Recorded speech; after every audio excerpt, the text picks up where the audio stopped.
कर्नाटक अकेला ऐसा दक्षिण भारतीय राज्य था जहां बीजेपी ने अपना खाता खोला था।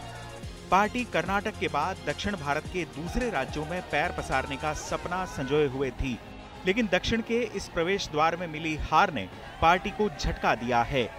बीजेपी आलाकमान ने कर्नाटक चुनाव जीतने के लिए पूरा जोर लगाया, क्योंकि यहां अच्छे प्रदर्शन के बूते पार्टी तेलंगाना और केरल में कमल खिलाने की योजनाएं बना सकती थी। अब कर्नाटक में मिली हार बीजेपी के सपनों पर ब्रेक लगाने वाली है।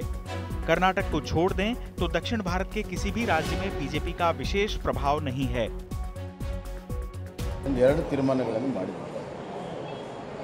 परिणामों के लिए हमें जमीनी स्तर पर जाकर देखना होगा। अभी हम किसी भी निष्कर्ष पर नहीं पहुंच सकते। हम इस पर विश्लेषण करेंगे। हमने ये चुनाव डबल इंजन सरकार के विकास कार्यों पर लड़ा था।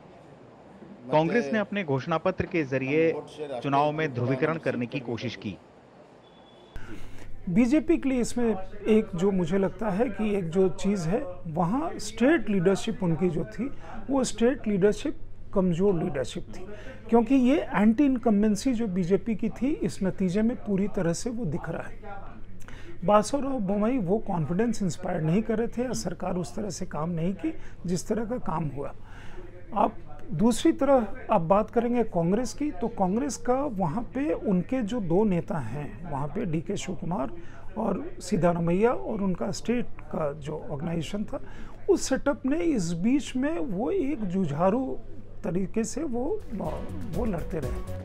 कर्नाटक में बीजेपी की हार आगामी लोकसभा चुनाव में भी पार्टी के लिए बड़ी परेशानी बन सकती है। दक्षिण के 5 राज्यों कर्नाटक, केरल, आंध्र प्रदेश, तमिलनाडु और तेलंगाना में लोकसभा की कुल 129 सीटें हैं। कर्नाटक में मिली हार से दक्षिण में खराब संदेश गया है। कर्नाटक में लोकसभा की कुल 28 सीटें हैं, जिनमें से बीजेपी की झोली में फिलहाल 25 सीटें हैं। एक सीट बीजेपी समर्थित अन्य उम्मीदवार की है। बीजेपी ने 2024 के लिए 400 लोकसभा सीटें जीतने का लक्ष्य रखा है। कर्नाटक में लगे झटके के बाद लोकसभा चुनाव में पार्टी को दिक्कतें पेश आ सकती हैं, क्योंकि बिहार और महाराष्ट्र जैसे राज्यों में भी बीजेपी की सीटें घटने का अनुमान लगाया जा रहा है।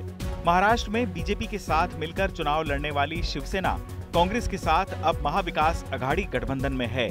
बीजेपी ने एकनाथ शिंदे को जरूर मिला लिया है, लेकिन मूड ऑफ नेशन के सर्वे में महाविकास अघाड़ी को महाराष्ट्र की 48 में से 34 लोकसभा सीटें मिलने का अनुमान लगाया गया है।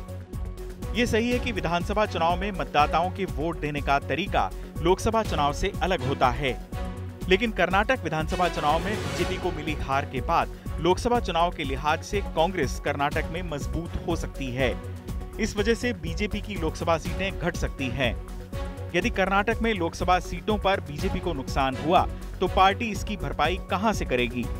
नरेंद्र मोदी लीडर हैं और नरेंद्र मोदी के ऊपर चुनाव लड़ा जाएगा तो वैसा रहेगा, लेकिन असर राजनीतिक माहौल तो बदल रहा है। कर्नाटक में कांग्रेस ने मेजोरिटी हासिल की है तो उसका वोट बैंक बढ़ा है। 36 से वो 42 पर आ गए, पिछली बार 38 से अब 42-43 पर पहुंच गए, तो वो वोट बैंक तो उसका वहां पर रहेगा लोकसभा चुनाव में, तो वो थोड़ा नुकसान पहुंचा सकता है। कर्नाटक की जीत ने कांग्रेस को इसी साल होने वाले राजस्थान, मध्य प्रदेश और छत्तीसगढ़ विधानसभा चुनाव के लिए भी आत्मविश्वास से भर दिया है। ऐसे में बीजेपी को नए सिरे से अपनी रणनीति को अंजाम देना होगा। अकेले उत्तर भारतीय राज्यों के भरोसे केंद्र की सत्ता पर कब तक काबिज रहा जा सकता है, और इसीलिए बीजेपी के खेमे में टेंशन भी बढ़ गई है। चुनाव आज तक।